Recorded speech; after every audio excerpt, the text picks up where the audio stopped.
오늘은 고린도 전서 12장 말씀을 같이 나누는데요. 오늘 말씀을 쭉 읽어보니까 어떻게 전체적인 구도를 여러분이 알 수 있을 것 같아요. 다양성과 통일성입니다. 다양성과 통일성. 은사의 다양함과 또 통일성. 지체의 다양함과 또 통일성. 이런 것들을 우리가 함께 살펴보고 있습니다. 사랑하는 여러분, 현상이 있고 현상 너머에 더 깊은 본질이 있다라고 여러분들에게 말씀드렸어요. 여러분, 우리가 살아가다 보면 때때로 우리 주변에 보여지는 많은 현상들이 있습니다. 많은 상황과 문제들이 있어요. 그리고 다양한 어떤 선택의 갈림길에 늘 때가 많아요. 우리가 고민하는 지점은 다른 데 있지 않아요. 다양성 속에서 내가 어떤 것을 취사 선택할까라는 것이죠. 그 고민의 지점에서 클리어하게 삶의 판단과 결정을 내릴 수 있는 그 밑바닥에는 본질이란 요소가 우리의 삶에 부각되고 작동하기 때문이죠. 그래서 본질을 붙잡는다는 것은 단순 명료하고 클리어한 삶을 살아가는 것입니다. 다양성으로서도 우리가 이해해야 되는 삶이고 또 통일성으로 또 이해해야 되는 삶이에요. 다시 말씀드리면 다양성으로도 교회를 이해함과 또 통일성으로서도 교회를 이해함이 중요한데요. 시대적 사조나 또 흐름을 볼 때 포스트 모던의 사회 속에서는 개인의 개성과 다양성을 존중하기 때문에 오늘날의 시대 흐름은 다양성과 통일성 중에 대체적으로 다양성의 무게를 두고 있지 않은가라는 생각을 해봐요. 그래서 교회가 개척되고 교회가 세워질 때 정말 다른 어떤 교회와 차별화 전략으로 독특함으로 승부수를 띄우고 어필하는 다양한 형태의 교회들도 많이 존재하는 것 같아요. 연예인들도 자기 PR을 하기 위해서 통일성보다는 다양성의 무게를 두고 어떻게 하면 저 사람과 내가 차별화 전략을 펼쳐나갈 것인가라는 그 고민들을 하게 됩니다. 그런데 여러분, 우리가 너무나 많은 그 현상에만 매몰되어 다양성에만 무게추를 가지고 살아가면 우리 안에 암적으로 드러나는 요소가 하나가 있어요. 그것은 다른 게 아니라 비교의식입니다. 나와 타인을 비교해야 돼요. 왜요? 내가 그 포커스가 어디에 있기 때문에 다양성에 있기 때문에. 그래서 나의 자녀와 다른 자녀의 모습을 비교하게 되고 나의 성적과 다른 사람의 성적을 비교하게 되고 나의 살아가는 환경과 다른 사람의 환경을 비교하게 돼요. 그 속에서 그 다양성 속에서 우리는 비교의식이 생기고 차별의식이 생기고 배제의식이 생기기도 하고 또 피해의식이 생기기도 합니다. 다양성 속에 살아가다 보면 우리가 너무 생각에 꼬리를 물게 돼요. 생각이 또 생각을 물고 생각이 또 생각을 물어서 정말 고민은 많이 하고 생각은 많이 하는데 결론은 나지 않을 때가 있습니다. 사랑하는 여러분, 어떤 한 분이 저에게 이제 고민이 있어서 상담을 하는데 그분의 맥락과 상황을 제가 모르는 것이 아니기 때문에 충분히 이해하고 공감한다고 먼저 말씀을 드렸어요. 그리고 여러 가지 그 방법적인 고민을 하는 것이 우리 삶에 필요하다라고 말씀드렸어요. 다양한 선택지에서 어떤 방법을 택할 것인가라는 것은 지극히 우리가 육신의 옷을 입은 우리에게는 당연한 그런 스탠스입니다. 이렇게 취하는 것이 효과적인지 저렇게 취하는 것이 효과적인지라고 우리가 고민할 수 있어요. 그러나 제가 그분에게 이렇게 말씀드렸습니다. 방법적인 고민들 내려놓기를 좀 요청드립니다. 본질로 돌아갔으면 좋겠습니다. 라고 말씀을 드렸어요. 당신이 하는 여러 가지 방법론적인 다양한 그 고민 존중합니다. 때로는 필요해요. 그러나 그것이 생각의 꼬리를 물어서 실태가 풀어지는 것이 아니라 더 꼬여서 삶이 클리어하고 명료하지 못할 때가 저에게도 있었던 것 같고 당신에게도 그런 모습이 보이는 걸 제가 보겠습니다. 그러니 방법적인 거 고민하지 마시고 그냥 본질로 돌아가서 그 본질이 무엇인지에 대해 고민하고 집중할 필요가 있겠다라고 말씀드렸어요. 그러면서 그 본질의 하나로 저는 이걸 말씀드렸어요. 사랑이 중요하다는 것을 깨달았어요.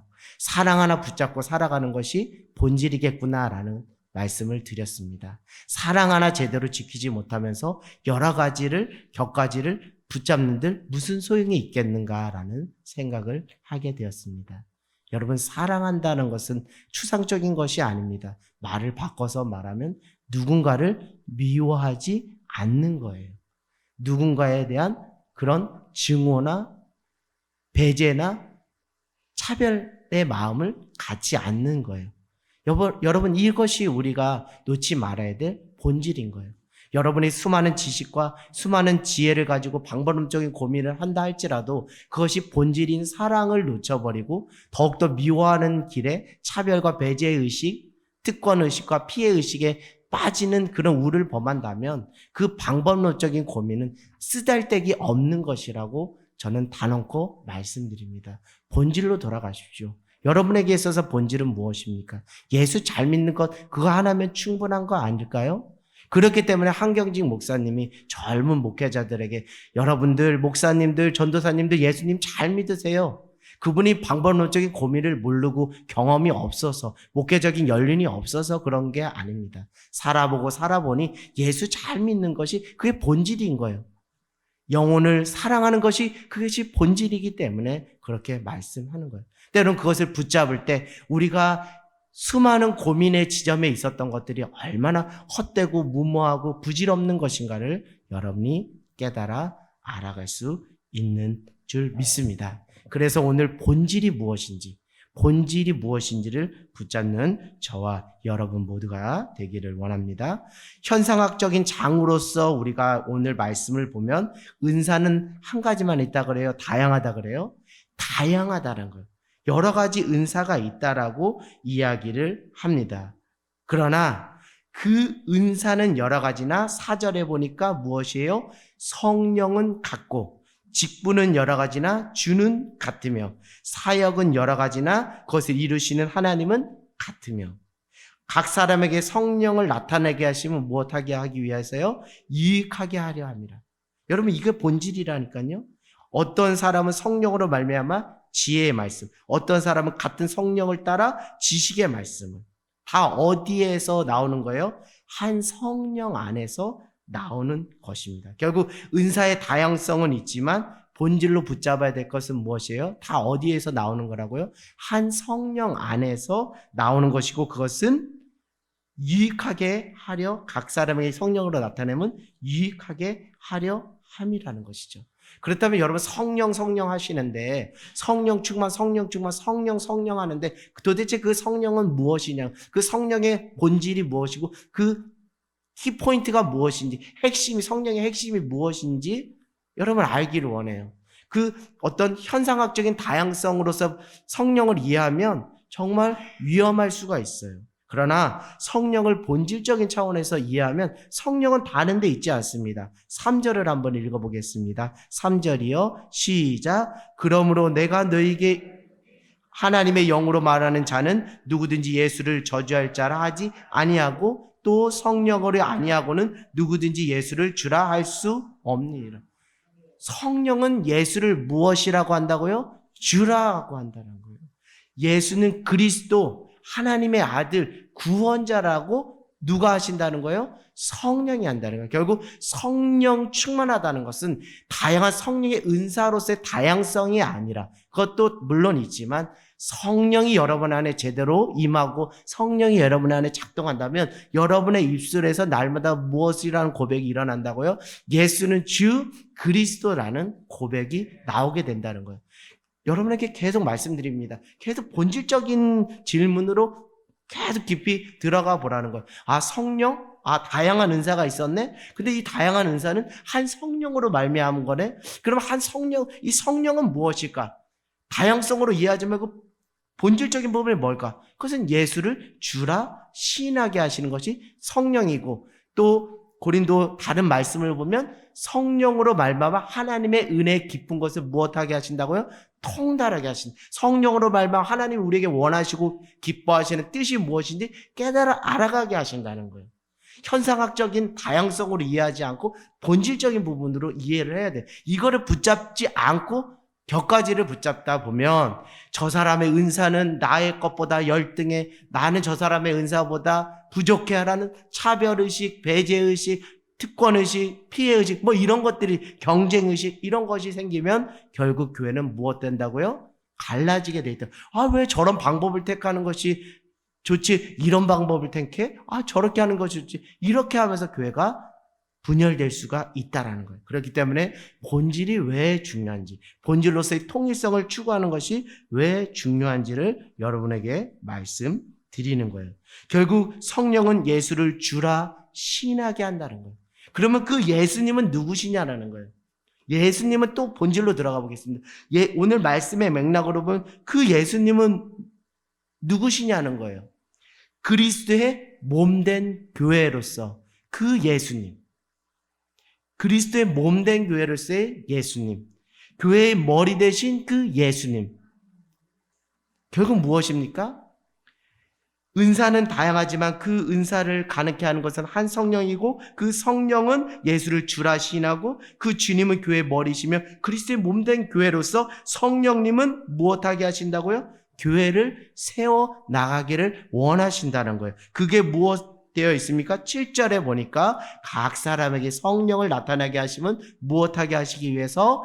유익하게 하기 위해서이다. 11절이요. 11절 이 모든 일은 같은 한 성령이 행하사 그의 뜻대로 각 사람에게 나눠 주신 것이라. 결국 뭐예요? 성령님께서 우리에게 은사를 주신 그 모든 그 선한 뜻, 그 본질은 무엇이에요? 그리스도의 몸된 교회를 세우고 하나님의 선한 뜻이 무엇인지를 깨달아 알아가며 순종하기를 원하시는 차원에서 성령님이 우리 안에 임하시고 역사하기를 여러분 원합니다. 18절을 한번 또 읽어볼게요. 18절이요. 시작.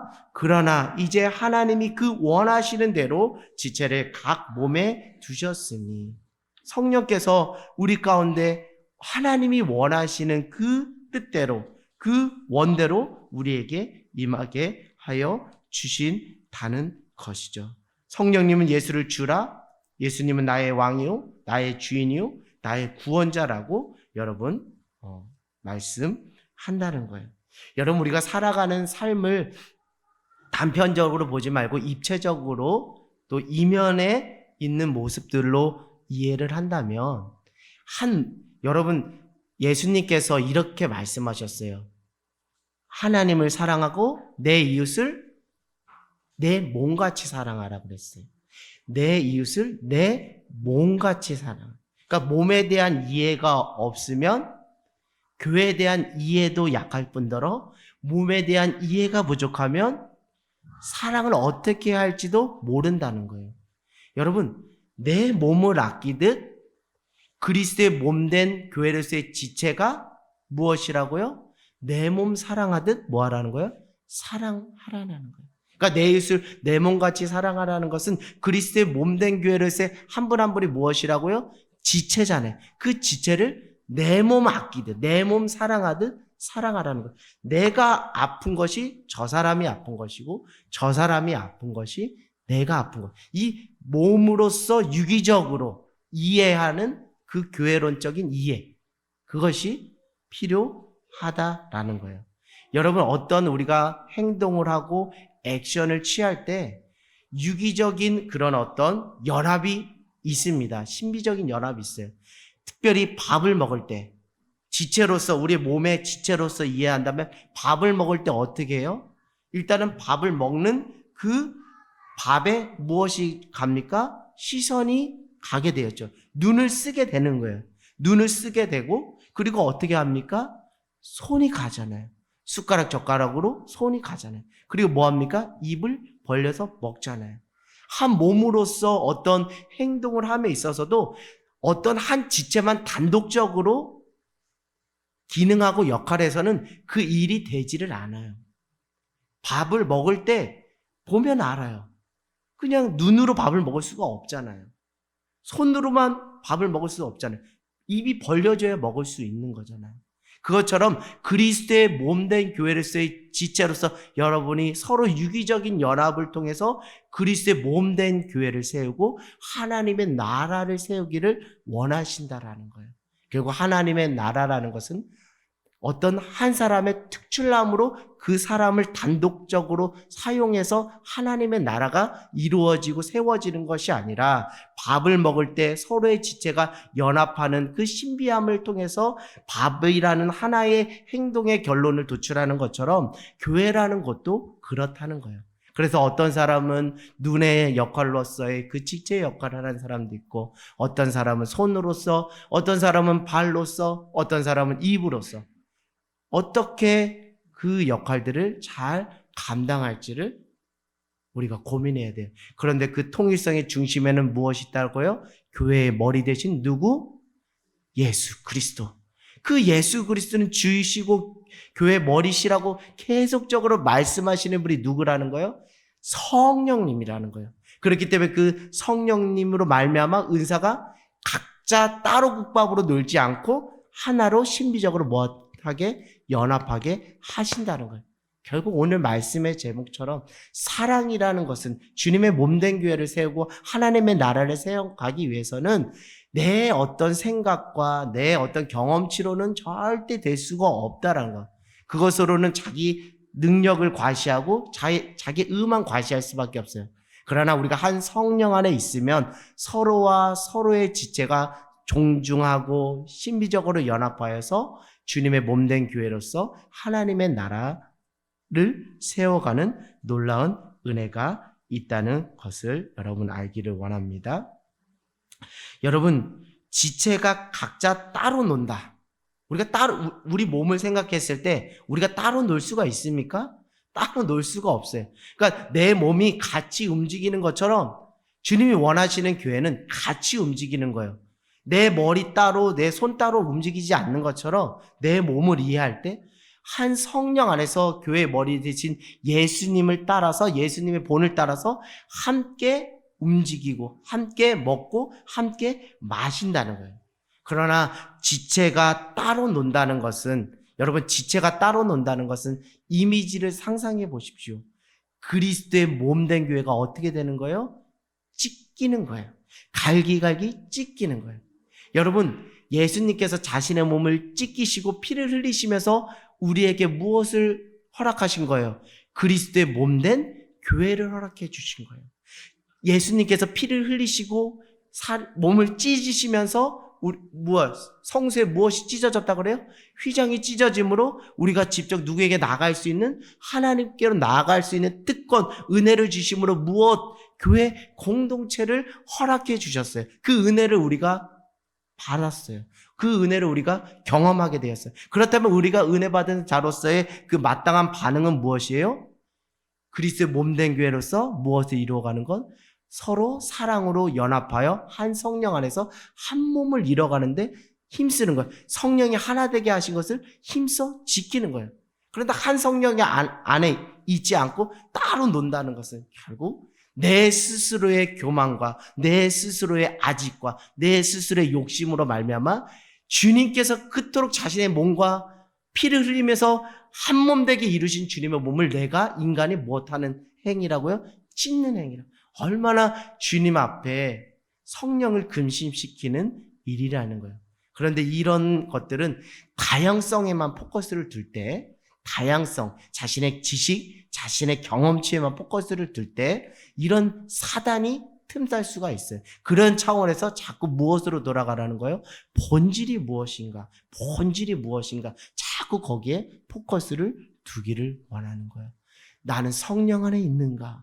성령이 예수를 주라 시인하고 고백하는데 나는 그런 삶을 살아가고 있는가? 성령은 하나님을 사랑하고 내 이웃을 내 몸같이 사랑하라 하시는데 나는 그렇게 살아가고 있는가? 성령님은 하나님의 은혜 깊은 것을 통달하고 깨달아 그것에 반응하는 삶을 살아가기를 원하시는데 나는 그렇게 살아가고 있는가? 본질적인 체크리스트를 가지고 여러분들 한번 여러분의 신앙을 점검해 보길 원해요. 믿음은 상대평가가 아니라 무엇이라 그랬죠?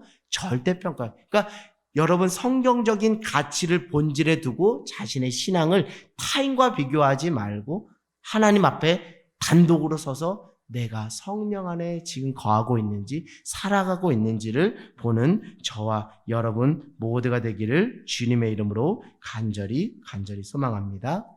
여러분, 교회마다 지체는 다양하고 교회마다 은사는 다양하다고 했어요. 그러나 이것을 이루시는 분은 한 성령이라고 하였습니다. 여러분, 우리가 달란트라 그러죠? 재능이라고 하죠? 노래를 잘하는 재능이 있는 사람들은 무엇을 할까요? 노래하는 역할을 하겠죠. 노래하는 기능을 하겠죠. 요리를 잘하는 그 달란트를 가진 사람은 어떻게 하겠어요? 요리하는 역할, 요리하는 행동, 요리하는 기능을 하겠죠. 여러분, 그런데 말입니다. 성숙한 교회 공동체로서의 은사적인 이해는 개인적으로 내가 잘하는 것을 하는 기능과 역할, 어떤 행동의 차원만 생각하는 것이 아니라는 거예요. 그것은 무엇이냐면 내가 이런 은사를 가지고 있으면 아무개는 저런 은사를 가지고 있다라는 것을 인식하는 데서부터 성숙한 그리스도의 몸된 교회를 세우는 것이 시작된다는 거예요. 내 은사만 세상에 요리 잘하는 사람만 있는 게 아니네.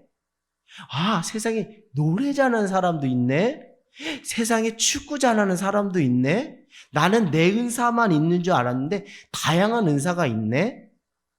그러니까 내가 축구 잘하기 때문에 나는 축구하는 기능과 역할을 하는 것으로 내 역할 다 했다? 이거는 매우 편협한 그리스도인의 모습이라는 거예요. 성숙한 그리스도인의 그 역할과 기능은 무엇이에요? 타인의 은사가 있다는 것을 시인하고 인정하고 수용하고 무엇하는 거예요? 존중해 주는 거. 그것도 역할이라는 거예요. 내 역할이라는 거예요. 내가 노래를 잘하는 역할을 가지고 은사를 가지고 있어서 노래를 잘하는 그 역할을 하는 것으로 내 역할이 끝난 것이 아니라 저기 요리 잘하는 사람의 그 은사 가진 사람이 있네.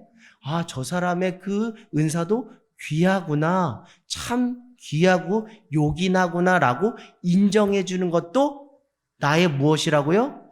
역할이라고요. 할렐루야. 그 역할까지 나가지 못하니까 교회가 자기가 잘났다라고 교만하게 서로 분열의 그 사단의 종노릇을 하고 있는 거예요. 사랑하는 여러분, 세상은 다양합니다. 은사도 다양해요. 그렇기 때문에 내가 가진 은사가 전부가 아니라는, 정말 어떻게 보면 단순할 수 있어요. 근데 이 단순함을 놓쳐버렸다니까요. 그렇기 때문에 내 은사 제일주의, 내 은사 만능주의로 다른 은사는 보지도 않는 거예요.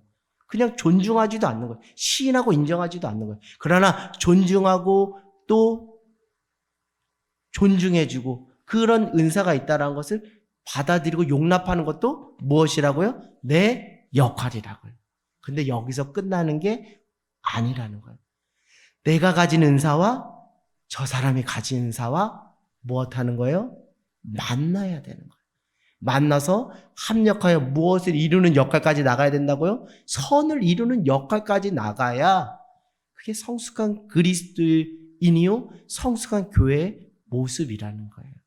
오늘 저는 이 말씀을 준비하면서 다양성과 통일성의 부분에서 우리가 고민하고 그 통일성은 그 본질로서 우리가 이해할 수 있다라고 말씀드렸어요.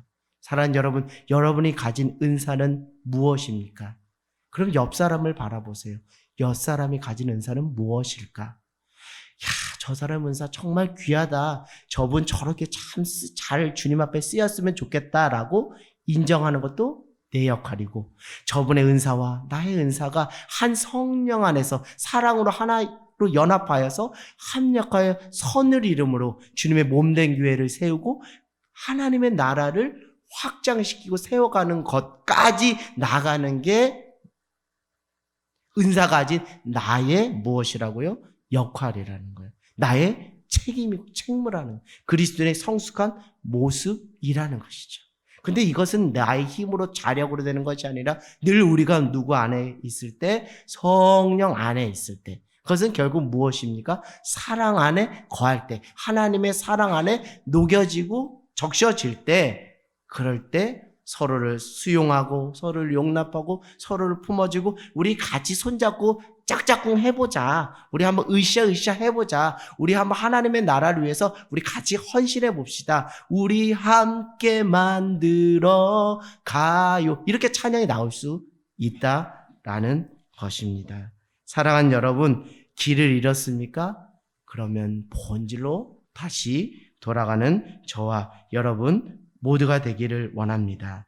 우리는 한 성령 안에서 지금 서로 연합하고 있는지, 그래야 하여 합력하여 선을 이루는 그리스도의 성도요 교회가 되고 있는지 오늘 한번 점검하기를 원하고요.